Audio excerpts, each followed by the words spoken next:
Imagine a faith so resilient it survived a cultural purge that sought to erase every trace of its existence. In the face of destruction, persecution, and near extinction, Buddhism in China found a way to endure one of history's most violent ideological storms. How did this ancient wisdom withstand the crushing force of Mao's cultural revolution? The answer lies in a tale of secret devotion, hidden scriptures, and the indomitable human spirit that refused to let a 2,000-year-old tradition vanish into the annals of history. The roots of Chinese Buddhism. Buddhism's journey into China began during the Han Dynasty, around the 1st century CE. As traders and missionaries traversed the Silk Road, they carried with them not just silk and spices, but also the teachings of the Buddha. These foreign ideas, born in India, found fertile ground in a land already rich with philosophical traditions. At first, Buddhism faced significant resistance. Confucian scholars, deeply entrenched in Chinese society, viewed this alien philosophy with suspicion. They questioned its compatibility with Chinese values and its potential to disrupt the social order. The concept of monastic life, where individuals withdrew from family duties, seemed to contradict Confucian ideals of filial piety and social responsibility. But Buddhism proved remarkably adaptable. As it spread, it began to transform, melding with existing Chinese beliefs and practices. This fusion gave rise to uniquely Chinese schools of Buddhism, such as Chan, later known as Zen in Japan, and Pure Land Buddhism. These schools reinterpreted Buddhist concepts through a Chinese lens, making them more accessible and appealing to the local populace. The influence of Buddhism on Chinese culture grew steadily, permeating art, literature, and social structures. Buddhist imagery began to appear in Chinese paintings and sculptures, introducing new aesthetic elements. The construction of grand temples and the carving of colossal Buddha statues, like those at Longmen grottos, transformed the physical landscape. In literature, Buddhist themes and stories became interwoven with traditional Chinese narratives, enriching the cultural tapestry. As Buddhism's roots deepened, its impact on Chinese society became more profound. Monasteries emerged as centers of learning, preserving knowledge and fostering education. The Buddhist concept of karma influenced Chinese ethical thinking, while meditation practices offered new approaches to self-cultivation, complementing Confucian and Taoist traditions. The Tang dynasty marked the zenith of Buddhism's influence in China. During this golden age, Buddhist philosophy flourished, attracting scholars and pilgrims from across Asia. The famous monk Xuanzang's journey to India and his subsequent translations of Buddhist texts epitomized the cultural exchange fostered by Buddhism. Over centuries, Buddhism became so deeply integrated into Chinese culture that it was no longer seen as foreign. It had become an inseparable part of Chinese identity, influencing everything from daily rituals to grand philosophical debates. The once alien faith had transformed into a cornerstone of Chinese spiritual life. Buddhism had intertwined with Confucianism and Taoism to form the foundation of Chinese spiritual life. Although China had faced social and political changes, including wars and foreign invasions, Buddhism had proven its resilience. Yet, as Buddhism reached its peak of cultural integration, a new ideology was emerging on the horizon. The 20th century would bring unprecedented challenges, as Mao Zedong's vision for a new China threatened to uproot the very foundations of this ancient tradition. The story of Buddhism in China was about to enter its most tumultuous chapter.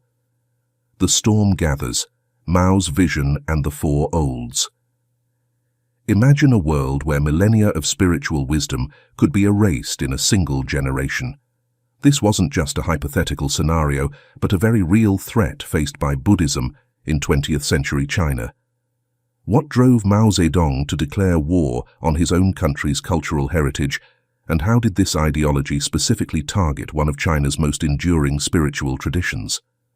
Mao's rise to power in 1949 marked the beginning of a new era in Chinese history. His vision for a modern communist China left no room for ancient traditions that he viewed as obstacles to progress and modernization. Buddhism, with its deep roots in Chinese culture, stood squarely in the path of Mao's revolutionary agenda. At the heart of Mao's cultural assault was the concept of the Four Olds: old customs, old culture, old habits, and old ideas. This campaign, launched during the Cultural Revolution, aimed to purge China of its traditional elements, with Buddhism falling squarely within its crosshairs. The ancient faith, once revered as a pillar of Chinese civilization, was now branded as a superstition that held back societal advancement. Early anti-religious campaigns set the stage for what was to come. Temples were repurposed as government buildings or schools, and monks were forced to return to secular life. But this was just the beginning. As the Cultural Revolution gained momentum, the attacks on Buddhism intensified. The Red Guards, young zealots devoted to Mao's vision, became the foot soldiers in this war against tradition. These Red Guards viewed themselves as liberators, freeing the masses from the shackles of superstition. With a fervor bordering on religious devotion itself, they descended upon Buddhist temples and monasteries across the nation. Sacred texts were burned, ancient artifacts were destroyed, and monks faced persecution and violence. The very symbols that had defined Chinese Buddhism for centuries were now targets for eradication. The scale of destruction was staggering. It's estimated that over 6,000 temples were destroyed during this period. Countless irreplaceable texts and artifacts were lost forever, creating a cultural and spiritual void that would be felt for generations. The once ubiquitous presence of Buddhism in Chinese daily life was reduced to whispers and hidden practices. As the storm of cultural destruction reached its peak, it seemed as though 2,000 years of Buddhist tradition in China might be wiped out in a matter of years. Yet, in the face of this overwhelming force, something remarkable happened. Buddhist practitioners, faced with the prospect of losing their faith entirely, began to resist in ways both creative and courageous. The story of Buddhism in China was far from over. It was about to enter its most challenging and perhaps most inspiring chapter. Whispers in the Dark: Buddhism's Underground Survival. In the face of near obliteration, Buddhism found an unlikely ally: darkness itself. But how does a faith survive when its very existence becomes a whisper? The story of Buddhism's underground resistance reveals a testament to human ingenuity and spiritual perseverance that defies imagination. As the Cultural Revolution swept across China, Buddhist communities were plunged into a state of shock and despair. Temples that had stood for centuries were reduced to rubble, sacred texts were set ablaze, and practitioners faced the very real threat of persecution. The visible symbols of their faith, once a source of comfort and inspiration, had become dangerous liabilities. In this atmosphere of fear and constant surveillance, Buddhists were forced to adapt or risk losing their spiritual heritage entirely. The challenges of practicing in secret were immense. Every whispered mantra, every hidden scripture carried the weight of potential discovery and punishment. Yet, in the face of these obstacles, Buddhist practitioners demonstrated remarkable resilience and creativity. They developed innovative methods to preserve their teachings and artifacts, often at great personal risk. One of the most ingenious preservation techniques involved hiding religious items in plain sight. Practitioners would disguise sacred texts as secular books, carefully inserting sutras between the pages of innocuous literature. Statues and other religious artifacts were transformed into seemingly mundane household objects, their true nature known only to the faithful. In more remote areas, Buddhists took even bolder steps, burying statues and scriptures in secret locations, creating hidden caches of spiritual treasures that would remain untouched for years. The psychological impact of practicing in secret was profound. Studies have shown that maintaining religious beliefs under oppressive conditions can foster a strong sense of community and resilience among believers. In China, this manifested in small groups of practitioners gathering under the cover of night, sharing teachings and performing rituals in secluded places. These clandestine meetings not only preserved Buddhist traditions, but also provided a vital source of solace and strength for those enduring the hardships of the Cultural Revolution. As the years passed, stories of remarkable preservation efforts began to emerge. Tales of monks who had memorized entire sutras to prevent their loss, of lay people who had risked everything to safeguard a single statue, painted a picture of a faith that refused to be extinguished. The anticipation of what might have survived grew, fueled by whispers of hidden treasures and secret sanctuaries. When the Cultural Revolution finally ended, the extent of these preservation efforts was revealed in astonishing discoveries. Intact scriptures and statues, thought to have been lost forever, were unearthed from their hiding places. These findings not only showcased the resilience of the Buddhist tradition, but also highlighted the lengths to which practitioners had gone to protect their heritage. As China began to emerge from the shadow of the Cultural Revolution, these preserved artifacts and hidden practices would form the foundation for Buddhism's gradual resurgence. The faith that had survived in whispers and shadows was about to step back into the light, forever changed but unbroken. Phoenix Rising, the revival of Chinese Buddhism. The Cultural Revolution had aimed to eradicate the Four Olds, yet Buddhism, one of China's oldest traditions, refused to fade away. As we turn the page to a new era, we're confronted with a paradox. How could a government that once sought to destroy religion now play a role in its revival? The winds of change began to blow with Deng Xiaoping's rise to power. His pragmatic approach to governance led to a softening of policies towards religion, opening a narrow window of opportunity for Buddhism's resurgence. However, the path to revival was far from smooth. The challenge of rebuilding a decimated religious infrastructure loomed large, with countless temples destroyed and a generation of spiritual leaders lost.